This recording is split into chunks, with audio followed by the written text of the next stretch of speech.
ચાણસ્મા ખાતે ખોડિયાર માતાજીની ત્રિદિવસીય જયંતિ મહોત્સવની ભવ્ય ઉજવણી। ચાણસ્મા શહેરમાં વસવાટ કરતા પાટીદાર સમાજના મોરારદાસનો માઢ પરિવાર દ્વારા ખોડિયાર માતાજીની ત્રિદિવસીય જયંતિ મહોત્સવનું ભવ્ય આયોજન કરવામાં આવ્યું છે। મહોત્સવ અંતર્ગત 3 દિવસ વિવિધ ધાર્મિક અને સામાજિક કાર્યક્રમો યોજાયા। ચાણસ્માના મોરારદાસના માઢ ખાતે બિરાજમાન ખોડિયાર માતાજીના મંદિરે રવિવારે માણેક જયંતિ મહોત્સવના પ્રારંભ સાથે વૃક્ષારોપણ કાર્યક્રમ તથા ભોજન સમારંભનું આયોજન કરવામાં આવ્યું હતું, જેમાં મોટી સંખ્યામાં સમાજના લોકો ઉપસ્થિત રહ્યા હતા। સોમવારે વહેલી સવારે સાધુ સંતોની ઉપસ્થિતિમાં ભવ્ય શોભાયાત્રા યોજાઈ। શોભાયાત્રામાં પાટીદાર સમાજના મોટી સંખ્યામાં ભક્તો જોડાયા હતા। આ અવસર પર મોરારદાસનો માઢના પ્રવેશદ્વારનું લોકાર્પણ પણ કરવામાં આવ્યું। મહોત્સવની પૂર્ણાહુતિ નિમિત્તે સવારે હવનનો આરંભ કરવામાં આવ્યો। ત્યારબાદ બપોરે ખોડિયાર માતાજીને ધજા અર્પણ કરી તેમજ દાતાઓ અને વડીલોનું સન્માન કરવામાં આવ્યું। સાંજના સમયે માતાજીની આરતી તથા ભોજન પ્રસાદનું આયોજન કરવામાં આવશે અને ત્રિદિવસીય મહોત્સવની પૂર્ણાહુતિ કરવામાં આવી। આ ત્રિદિવસીય મહોત્સવ દરમિયાન ભક્તિભાવ અને ઉત્સાહભર્યું વાતાવરણ સર્જાયું છે।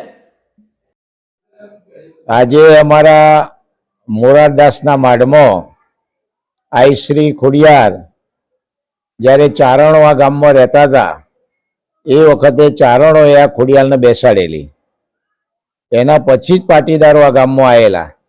એટલે એ વખતનું અમારું આ ખોડિયાર મંદિર છે। બહુ નાનું હતું, પણ 1986માં અમારા બાબુભાઈ ચતુરભાઈએ આ એમનું આખું ઘર ઉપર 11,000 આપ્યા, એટલે અમે આ 1986માં નવું મંદિર બનાવીને માતાજીની પ્રતિષ્ઠા કરેલી।